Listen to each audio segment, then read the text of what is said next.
Hello student, आज हम air force navy crash course का सेकंड क्लास करने जा रहे हैं। सबसे पहले रिकॉल कर लेते हैं प्रीवियस लेक्चर में हमने क्या किया। प्रीवियस लेक्चर के अंदर हमने क्या किया, अबाउट फिजिक्स पढ़ा, उसके बाद पढ़ा हमने फोर्सेस। फोर्सेस थे आपके कौन कौन से। नंबर 1 फोर्सेस था आपका ग्रेविटेशनल फोर्स, दूसरा था वीक फोर्स, तीसरा था इलेक्ट्रोमैग्नेटिक फोर्स और चौथा था आपका स्ट्रॉन्ग न्यूक्लियर फोर्सेस। इनके बीच में हमने रिलेशन पढ़ा। उसके बाद फिजिकल क्वांटिटी पढ़ी, फिर यूनिट पढ़ा, फिर नंबर ऑफ सिस्टम पढ़े, फिर एसआई सिस्टम पढ़ा और एसआई सिस्टम के according number of physical quantity पढ़े। इतनी चीज़ें हम प्रीवियस लेक्चर में कर चुके हैं। अब हम स्टार्ट करते हैं, नया टॉपिक है। नया टॉपिक है आपका डायमेंशंस।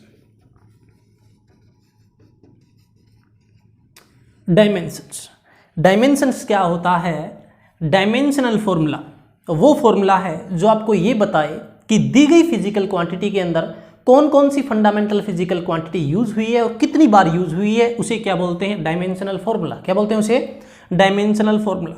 दोबारा बता देता हूं, देखिए जैसी वेलोसिटी है, हमें चेक करना है कि इस वेलोसिटी के अंदर कौन कौन सी फिजिकल क्वांटिटी फंडामेंटल यूज हुई है और कितनी बार यूज हुई है। जो फॉर्मूला ये चीज आपको बता दे उसे क्या बोलते हैं? डायमेंशनल फॉर्मूला बोलते हैं। जैसे वेलोसिटी बराबर होता है displacement by time.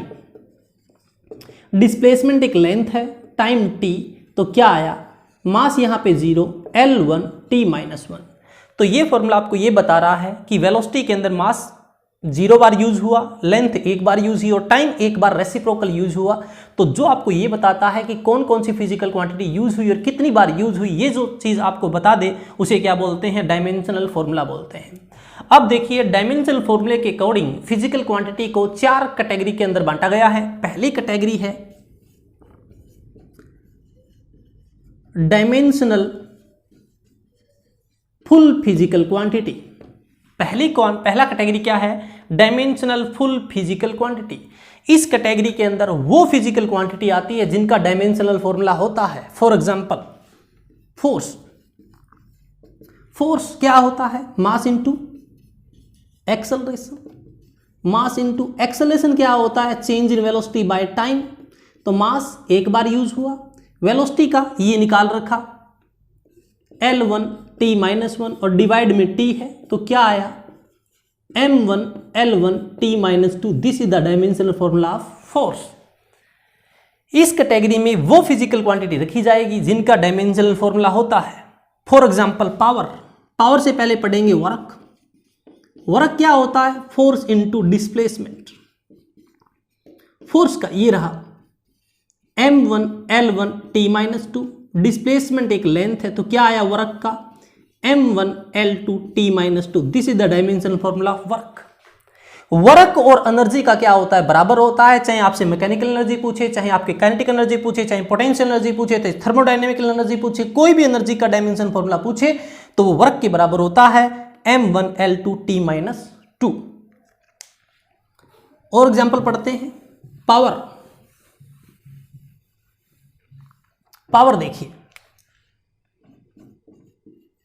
Power is equal to होता है वर्क बाय टाइम। वर्क का क्या होता है? m1 L2 t-2 डिवाइड में टाइम का t, तो क्या आया? m1 L2 t-3। This is the dimension formula of power.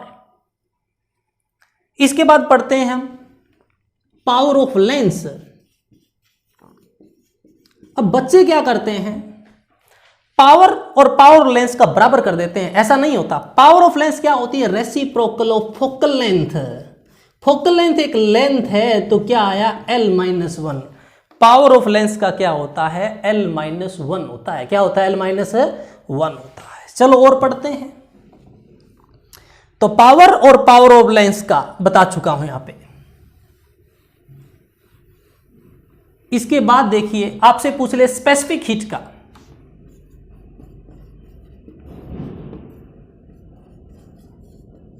Specific heat हमें पता है dq इज इक्वल टू होता है mc dt। dq heat energy, m1 L2 t-2 heat energy यानी कि वर्क के बराबर। m मास, c का निकालना है, dt change in temperature, temperature को लिखूंगा मैं थीटा, क्या लिखूंगा? थीटा। तो C का क्या आया? M से M कैंसिल हुआ, M0 L2 T-2 और थीटा के लिए थीटा -1, ये थीटा नीचे आकर क्या हो जाएगा? -1। This is the dimension formula of specific heat, this is the dimension formula of specific heat. इसके बाद चलते हैं, तो ये कुछ एक फिजिकल क्वांटिटी बताई जिनका डायमेंशन फॉर्मूला होता है, तो वो सारी की सारी फिजिकल क्वांटिटी इस कैटेगरी में आती है, डायमेंशनल फुल फिजिकल क्वांटिटी। इसके बाद है सेकंड कैटेगरी,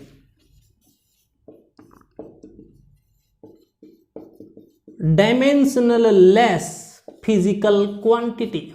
डायमेंशनल लेस, इस कैटेगरी में वो फिजिकल क्वांटिटी आती है जिसका डायमेंशन फॉर्मूला नहीं होता। हां, ऐसी भी फिजिकल क्वांटिटी है जिनका डायमेंशन फॉर्मूला नहीं होता, जैसे एंगुलर डिस्प्लेसमेंट।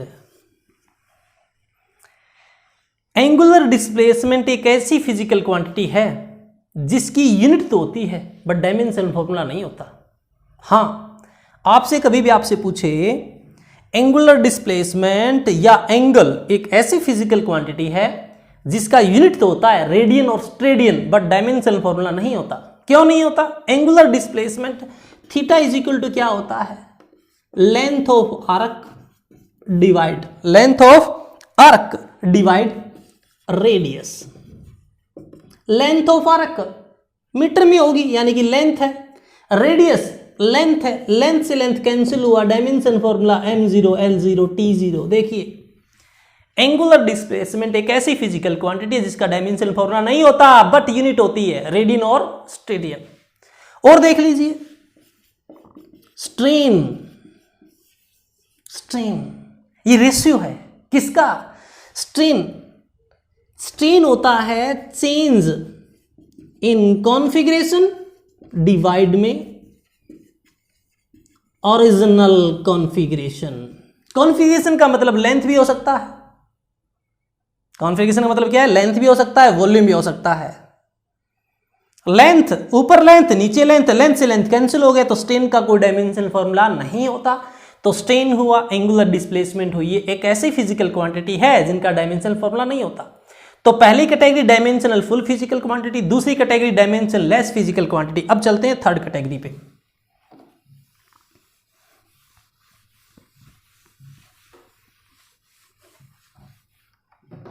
थर्ड कैटेगरी देखिए,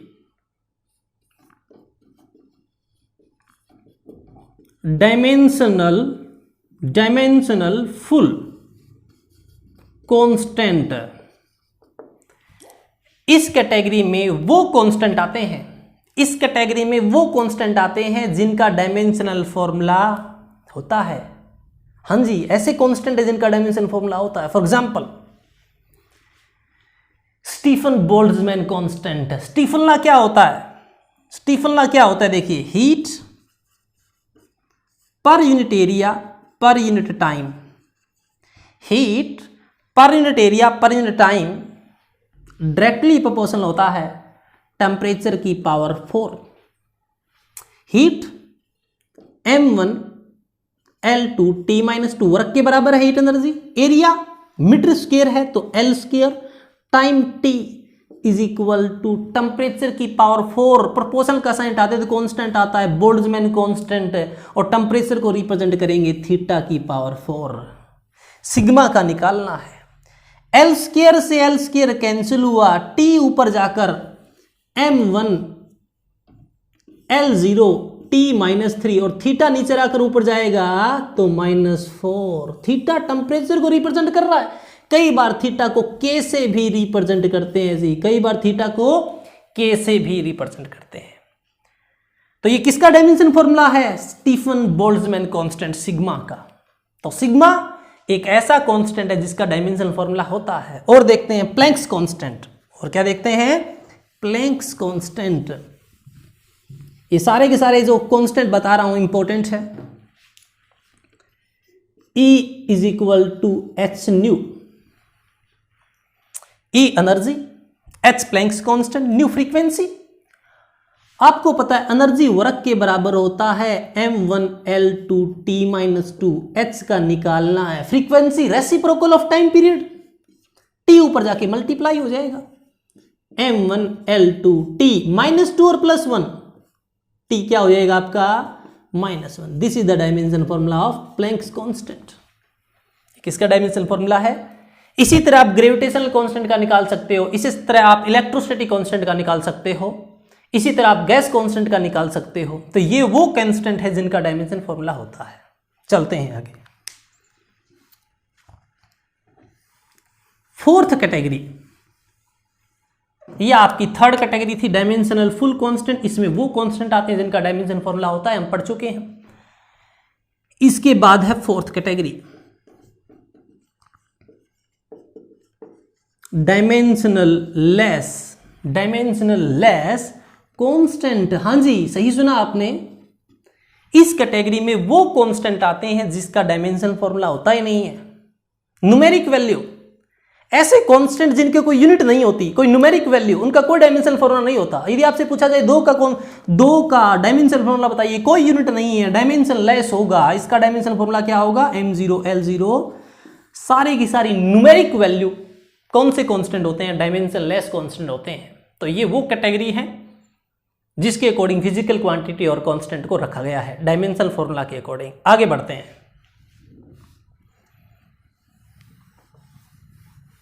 देखिए,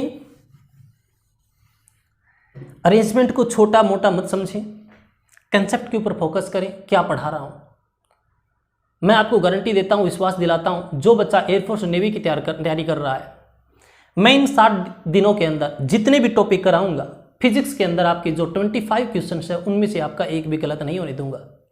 आपको सिर्फ क्या करना है? फोकस करना है।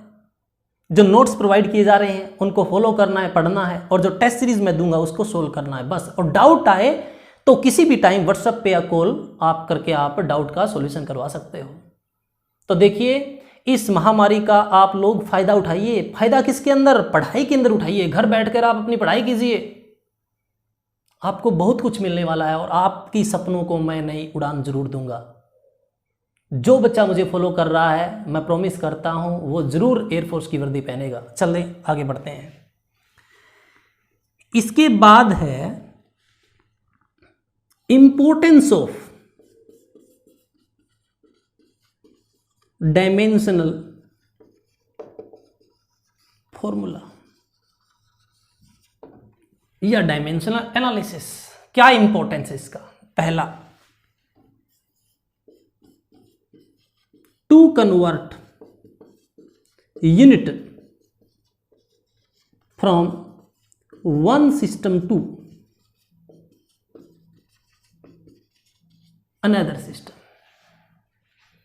To convert unit from one system to another system. यदि आपको किसी फिजिकल क्वांटिटी का डायमेंशन फॉर्मूला पता है तो आप उसकी यूनिट कन्वर्ट कर सकते हो एक सिस्टम से दूसरे सिस्टम में, जैसे एमकेएस से सीजीएस में।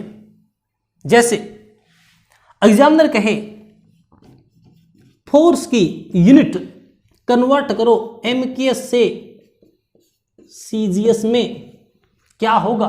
फोर्स की यूनिट एमकेएस और सीजीएस में क्या होगी? रिलेशन बनाइए। इसके लिए आपको पता होना चाहिए फोर्स का डायमेंशन फॉर्मूला। फोर्स का डायमेंशन फॉर्मूला क्या होता है? m1L1T-2। अब देखो, एमकेएस में यूनिट बनाइए। एमकेएस में एम क्या होता है? मीटर। और लेंथ यहां पे एक बार आई है, तो लेंथ एक बार आई है तो यूनिट क्या हुई? मीटर। कैसे? किलोग्राम। मास, एम मास एक बार आया है, किलोग्राम। T-2 देखिए, किलोग्राम मास का हो चुका है, लेंथ का मीटर हो चुका है। T-2 टी टाइम के लिए सेकंड, सेकंड का इनवर्स स्क्वायर। ये तो होगी एमकेएस सिस्टम में। किसमें हो चुकी है? एमकेएस में। Metre, kilogram, second, inverse square. MKS system इसे क्या बोलते हैं? न्यूटन। क्या बोलते हैं? न्यूटन। कन्वर्ट करते हैं सीजीएस में। देखिए, मीटर, सी से सेंटीमीटर, एक मीटर में कितने सेंटीमीटर? 10⁻²। किलोग्राम, बट कन्वर्ट करना है सीजीएस में ग्राम, 10⁻³ ग्राम। सेकंड एमकेएस में भी एस है, सीजीएस में भी एस है, तो सेकंड का इनवर्स स्क्वायर 3 और 2 5 gram centimetre second inverse square. इसे क्या बोलते हैं भाई? डाइन। तो 1 newton is equal to 10⁵ dyne. देख लो ये न्यूटन 10⁵ डाइन के बराबर है, और डाइन एक भी क्या खतरनाक होती है, तब भी तो ये न्यूटन सभी पे भारी है। यही वो न्यूटन है जिसके कारण हम फिजिक्स पढ़ रहे हैं, क्योंकि ये 10⁵ डाइन के बराबर होता है। समझ रहे हो ना? समझते रहिए, फिर चलते हैं आगे। तो न्यूटन 10⁵ डाइन। अब हम कन्वर्ट करते हैं एनर्जी की एमकेएस से सीजीएस में, एनर्जी की एमकेएस से सीजीएस में कर देते हैं। अब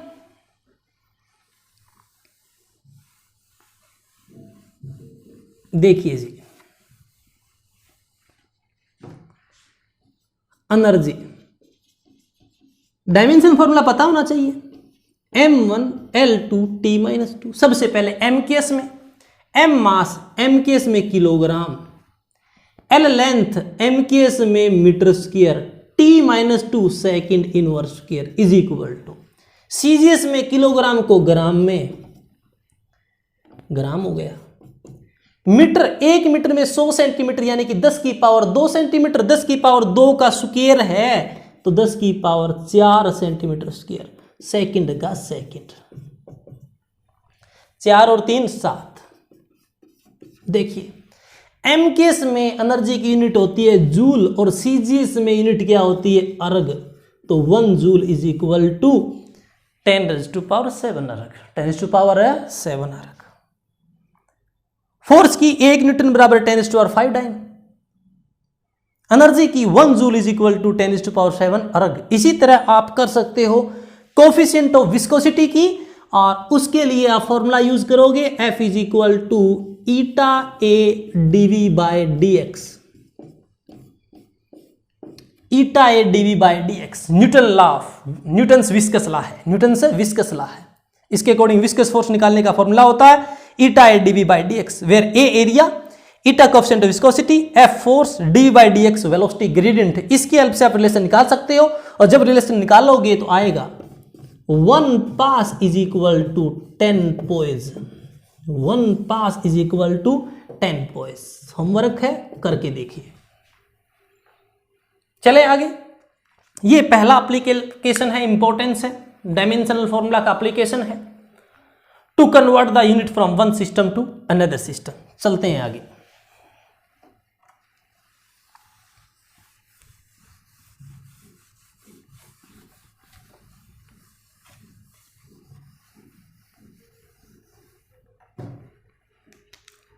second,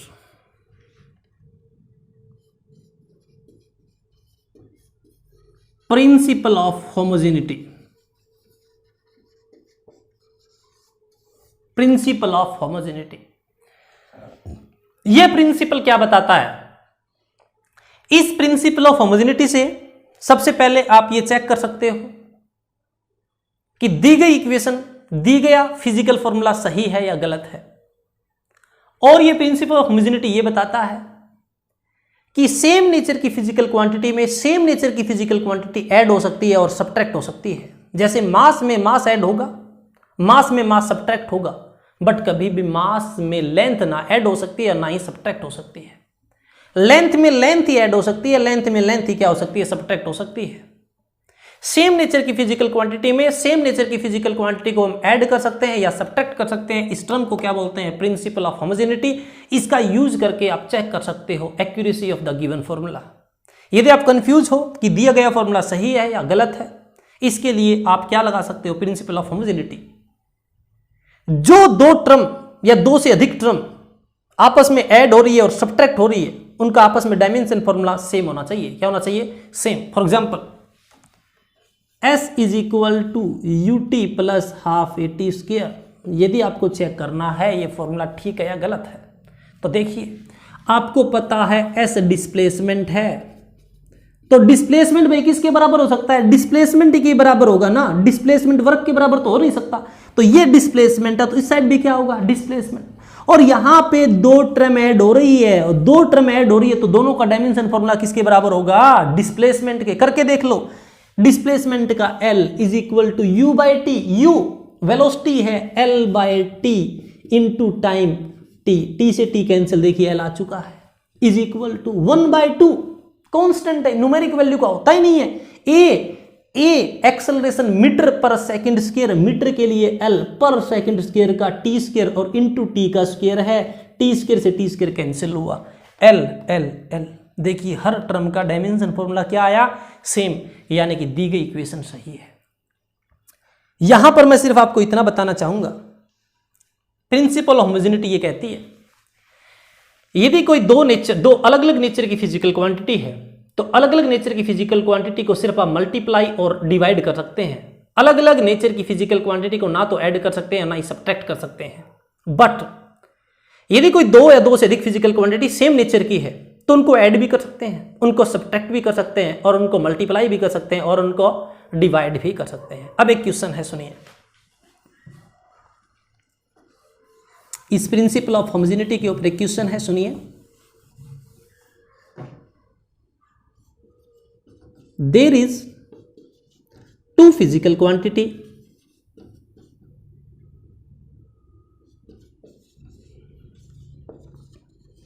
quantities A and B of same nature. Then which one is true? A plus B, A minus B, A by B, A multiply. दोनों सेम नेचर की है। यदि सेम नेचर की है तो मैं बता रहा हूं ऐड भी कर सकते हैं, सब्ट्रैक्ट भी कर सकते हैं, मल्टीप्लाई भी कर सकते हैं और डिवाइड भी कर सकते हैं। बट यदि 2 फिजिकल क्वांटिटी अलग अलग नेचर की है तो उसको अलग अलग नेचर को ना तो ऐड कर सकते, अलग अलग नेचर को ना ही सब्ट्रैक्ट कर सकते, उनको सिर्फ मल्टीप्लाई कर सकते हैं और क्या कर सकते हैं? डिवाइड कर सकते हैं। ये किसके लिए है? डिफरेंट नेचर के लिए। ये किसके लिए है? डिफरेंट नेचर के लिए। क्लियर है चीज? चलते हैं नेक्स्ट पॉइंट पे। ये था principle of homogeneity.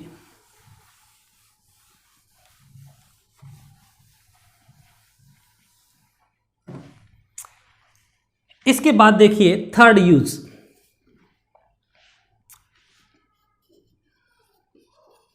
By help of dimensional formula,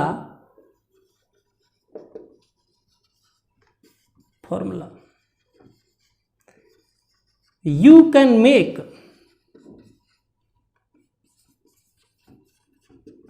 a relation between different physical quantity।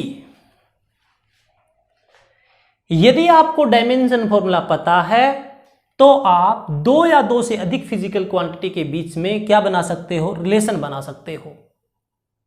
कैसे समझते हैं? एग्जामिनर कह रहा है, देखिए एग्जामिनर क्या कह रहा है?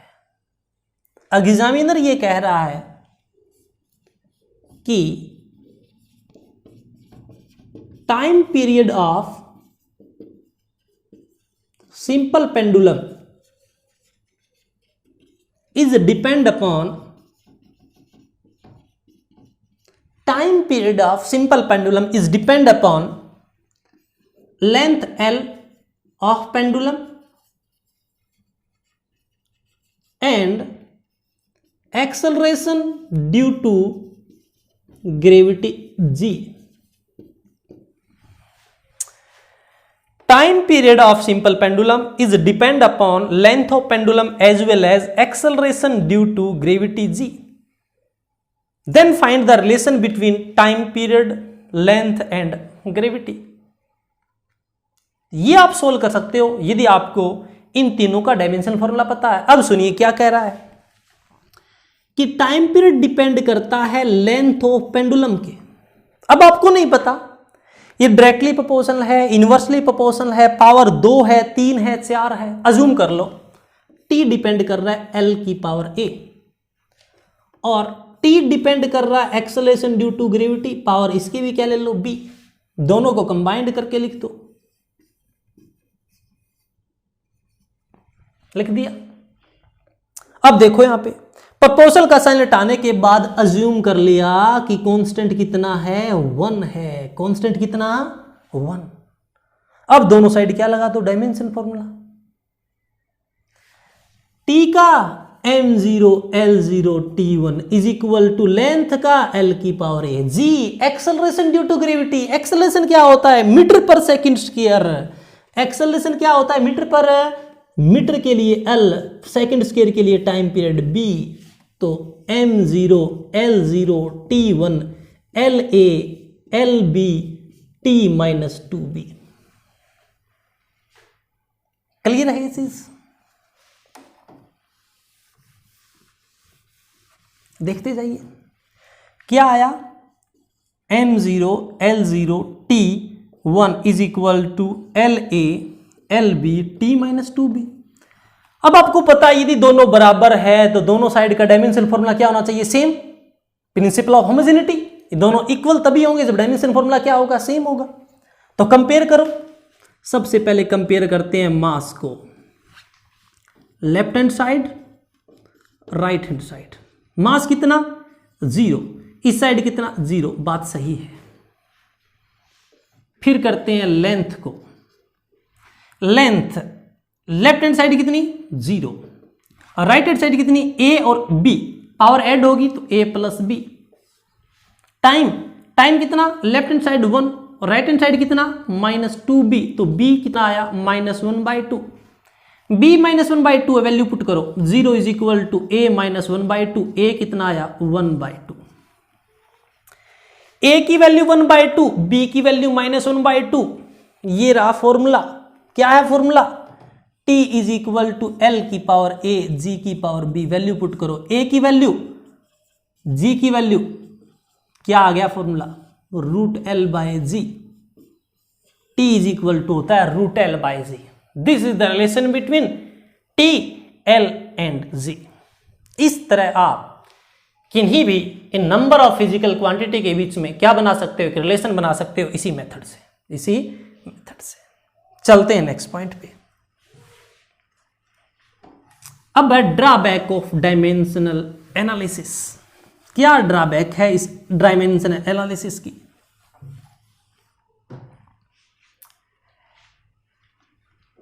पहला, जिन फिजिकल फॉर्मूले के अंदर प्लस और माइनस का सिंबल आ जाए,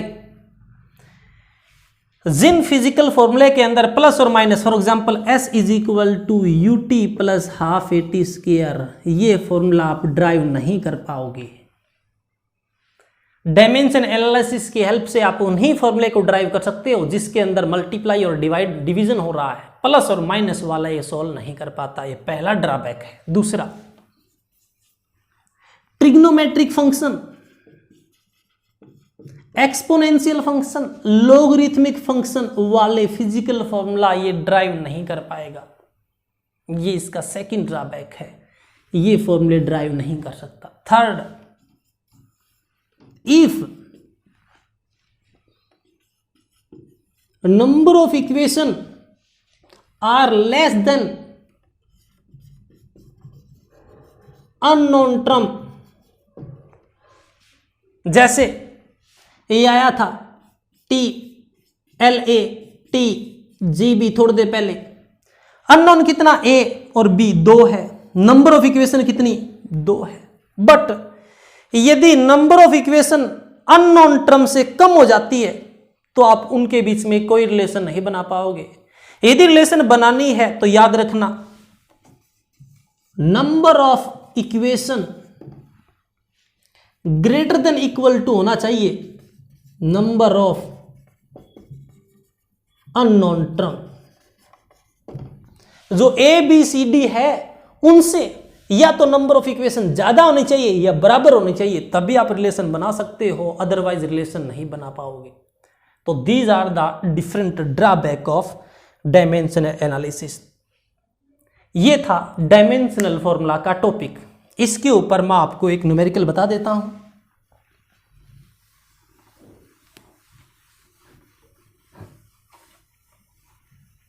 देखिए,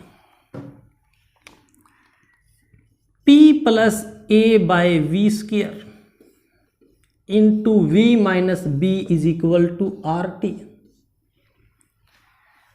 van der Waals gas equation. P pressure है,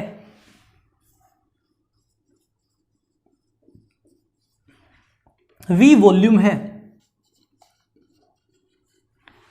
A और B कांस्टेंट है, V वॉल्यूम है, R gas constant, T temperature है। एग्जामिनर बोल रहा है A और B का डायमेंशनल फॉर्मूला निकालो। A और B का क्या निकालो? Dimensional formula. अभी तो बताया था प्रिंसिपल ऑफ होमोजेनिटी। दो फिजिकल क्वांटिटी, दो चीज आपस में तभी जुड़ती और घटती है जब डायमेंशनल फॉर्मूला क्या हो? सेम हो। तो ध्यान से देखिए, V माइनस बी है।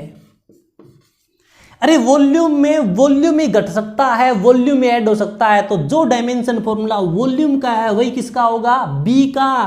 तो B वॉल्यूम क्या होता है? वॉल्यूम की unit cubic metre. Cubic metre यानी कि लेंथ है, तो मास 0, लेंथ 3 और टाइम 0। ये B का डायमेंशन फॉर्मूला है। किसका ये? क्यों? अरे वॉल्यूम में क्या घट रहा है? B। वॉल्यूम में वॉल्यूम ही घट सकता है। इसका मतलब जो डायमेंशन फॉर्मूला वॉल्यूम का है वही किसका होगा? B का होगा। वही किसका होगा? B का। अब चलो इस पे P plus a by v square.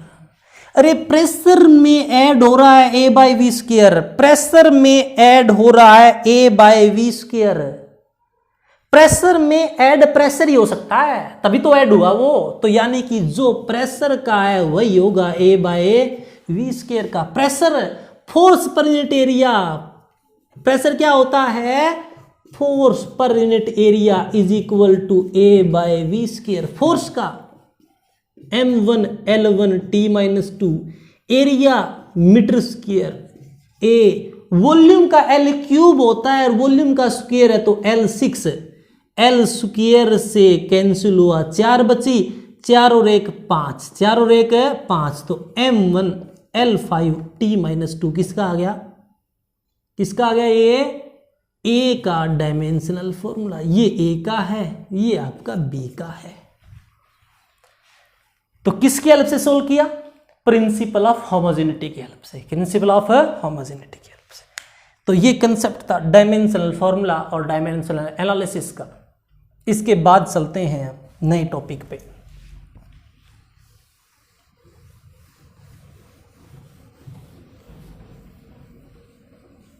Topic मजेदार है। टॉपिक क्या है? मजेदार है। List count. टॉपिक है लिस्ट काउंट। देखिए लिस्ट काउंट क्या होता है। कोई डिवाइस कम से कम कितना मापती है, कम से कम कितना मेजर कर सकती है, वो उसका क्या कहलाता है? List count. क्या कहलाता है? List count. एक घड़ी है, कम से कम कितना माप सकती है? 1 सेकंड। तो 1 सेकंड घड़ी का क्या हुआ? List count. एक स्पोर्ट्स वॉच है जिसके अंदर एक डिस्प्ले ऐसी होती है जो फास्टली चलती है, वो माइक्रो सेकंड रिप्रेजेंट कर रही है, तो वो कम से कम कितना मापती है? Micro second. तो उसका लिस्ट काउंट कितना हुआ? माइक्रो सेकंड हुआ। स्कूल कॉलेजेस के अंदर जो स्केल यूज करते हैं वो कम से कम कितना माप सकता है? 1 mm। तो उसका लिस्ट काउंट कितना हुआ? 1 mm। कितना हुआ? List count 1 mm। तो लिस्ट काउंट क्या होता है? A device which can measure minimum value। एक डिवाइस कम से कम कितना माप सकता है? मिनिमम वैल्यू कितनी माप सकती है? जो मिनिमम वैल्यू माप सकता है वही क्या कहलाता है? उसका लिस्ट काउंट। वही क्या कहलाता है? उसका लिस्ट काउंट। क्लियर चीज? अब देखिए, 2 टाइप के स्केल होते हैं। एक बड़ा स्केल होता है, एक छोटा स्केल होता है। जैसे वर्नियर कैलिपर। मैं वर्नियर कैलिपर यहां पे बनाऊंगा, देखिए।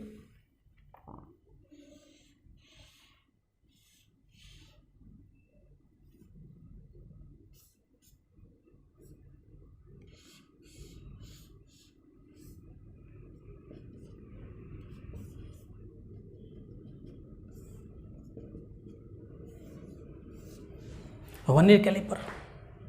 ये 2 जहां नीचे हैं इन दोनों जा को खोलिए और इसके अंदर बॉडी लगा दीजिए, बंद कर दो। ये आउटर डायमीटर के मापने का काम आता है। इन दोनों जा को बंद करो और किसी की बॉडी के अंदर डालो, ये इनर डायमीटर मापने का काम आता है। और ये पीछे एक रोड दिखाई दे रही है, इस रोड को इसके अंदर डालिए, ये किसी बॉडी की डेप्थ निकालने के काम आता है। तो वर्नियर कैलिपर क्या काम आता है? Vernier caliper outer dia, inner dia और डेप्थ, ये मेजर करने के लिए काम आता है लिस्ट क्या? Vernier caliper. अब वर्नियर कैलिपर में दो स्केल होते हैं।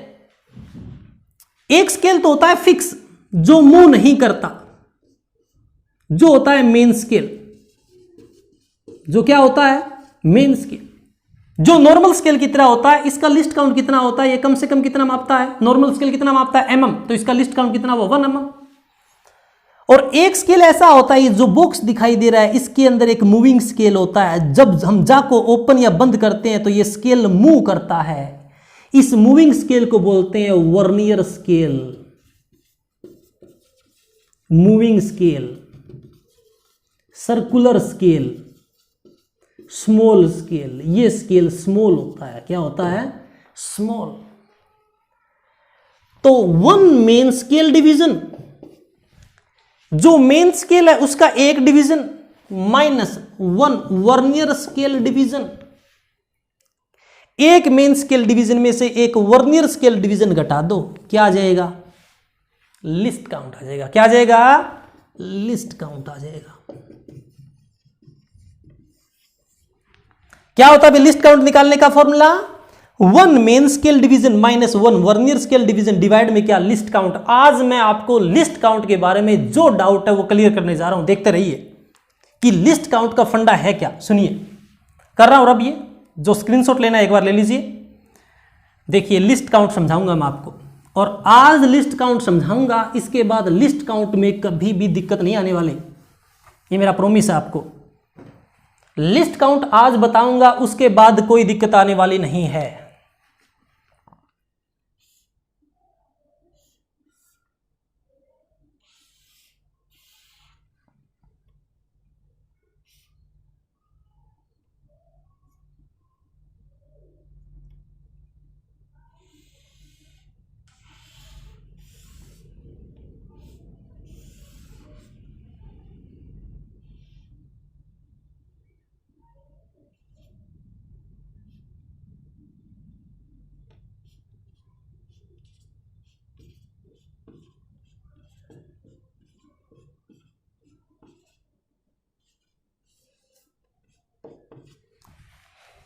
ये नीचे वाला स्केल है, वर्नियर स्केल है, उसके ऊपर डिवीजन कितने हैं? 10।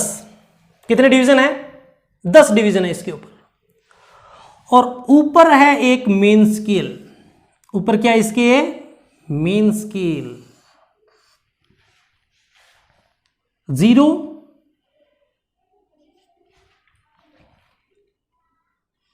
1, 2, 3, 4, 5, 6, 7,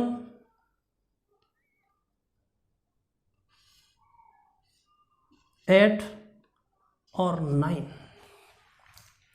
ऊपर वाला मेन स्केल है और नीचे वाला वर्नियर स्केल है।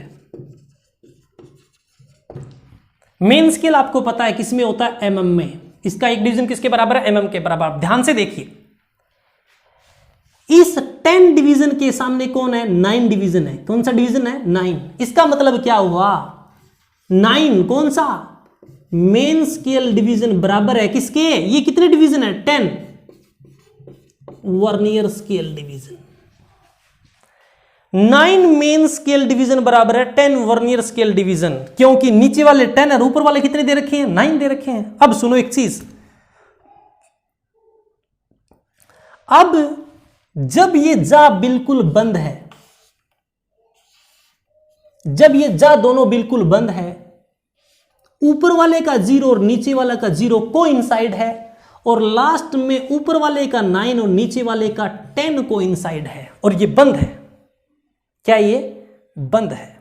समझ रहे हो चीज। और इसका एक और इसका एक यहां पर है। आपको क्या करना है, इस जा को खोलना है और एक को सामने लेकर आना है। एक और एक को क्या लेकर आना है, बिल्कुल सामने। जैसे ही एक और एक को सामने लेकर आओगे तो थोड़ा सा खोलना पड़ेगा, थोड़ा सा खोलना पड़ेगा, तो ये जा थोड़ा सा क्या हो जाता है, ओपन हो जाता है। क्या हो जाता है, थोड़ा सा ओपन। तब जाके एक और एक क्या आ जाएंगे, बराबर आ जाएंगे। जब ये खुला है ना, ये कितना खुला है, इसे बोलते हैं लिस्ट काउंट। क्या बोलते हैं इसे, लिस्ट काउंट। और निकालने का फॉर्मूला क्या होता है, 1 vernier main scale division minus 1 vernier scale division. एक मेन स्केल डिवीजन में से एक वर्नियर स्केल डिवीजन घटा दो। अब देखो 9 MSD बराबर है 10 VSD, तो एक VSD कितना आएगा, 9/10, तो 1 MSD माइनस एक VSD, एक VSD 9/10 MSD, 9/10 MSD, 10 में से 9 गए, 9/10 MSD। MSD main scale division किसमें, किसमें होगा भाई, 10 यहां पर आएगा, 9 यहां है, 10 में से 9 गया, 1/10 mm, कितना आया 0.1 mm। तो 0.1 mm इस वर्नियर कैलिपर का क्या है, लिस्ट काउंट है। क्या है, लिस्ट काउंट। क्या ये, लिस्ट काउंट। अब सुनिए, अब होता है एक type of error, zero error. एक टाइप ऑफ एरर है जीरो एरर। जीरो एरर दो टाइप का है। जीरो एरर क्या है, दो टाइप का होता है। एक पॉजिटिव एरर होता है और एक क्या होता है, नेगेटिव जीरो एरर। एक पॉजिटिव होता है और एक क्या होता है, नेगेटिव जीरो एरर। अब मैं आपको बताता हूं कैसे करना है, पहले समझ लीजिए ये। इसके बाद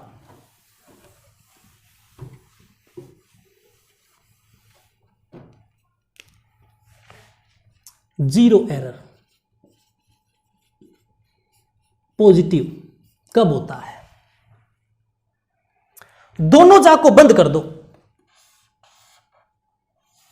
दोनों जा को क्या कर दो, बिल्कुल बंद। जब दोनों जा को बिल्कुल बंद किया तो आपने देखा कि मेन स्केल के जीरो के और वर्नियर स्केल का जीरो किस साइड जा रहा है, राइट हैंड साइड जा रहा है। जब वहन वर्नियर स्केल जीरो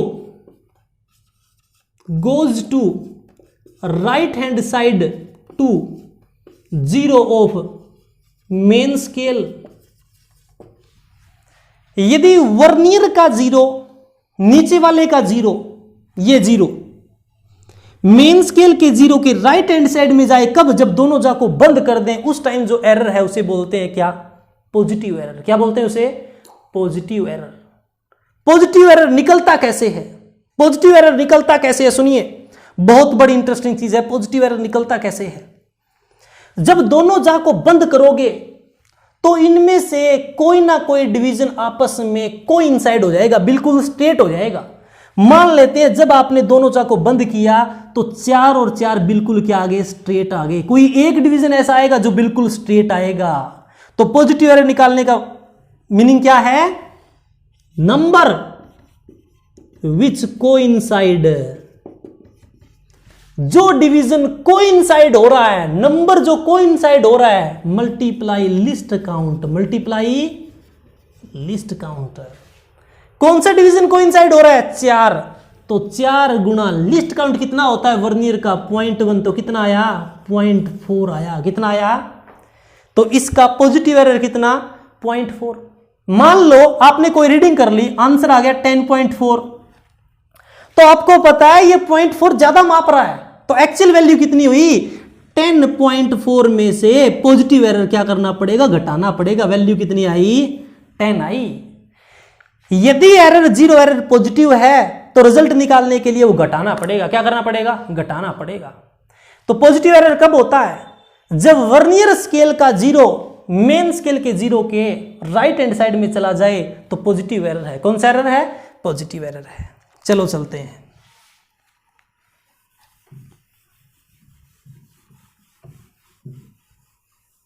अब देखिए दोनों जा को बंद करो, इन दोनों जा को क्या करो, बंद करो। यदि वर्नियर का जीरो मेन स्केल के जीरो के लेफ्ट हैंड साइड में चला जाए, कब चला जाए, जब दोनों जा को मिला दो और वर्नियर का जीरो मेन स्केल के जीरो के लेफ्ट हैंड साइड में रह जाता है, उसे बोलते हैं नेगेटिव जीरो एरर। क्या बोलते हैं उसे, नेगेटिव जीरो एरर, उसे बोलते हैं नेगेटिव जीरो एरर। क्या बोलेंगे उसे, नेगेटिव जीरो एरर। अब निकालते कैसे हैं, वहां पे क्या किया था, वहां पे क्या किया था कि कौन सा नंबर कोइंसाइड हो रहा है, तब पॉजिटिव एरर निकाला था। अब देखिए number of division on vernier scale minus number which coincide, जो नंबर कोइंसाइड हो रहा है वो नंबर किसमें से घटाना है, total number of vernier scale के डिवीजन में से इनटू लिस्ट काउंट, ये आएगा नेगेटिव जीरो एरर। अब देखिए नंबर ऑफ डिवीजन कितने वर्नियर स्केल पे, 10 माइनस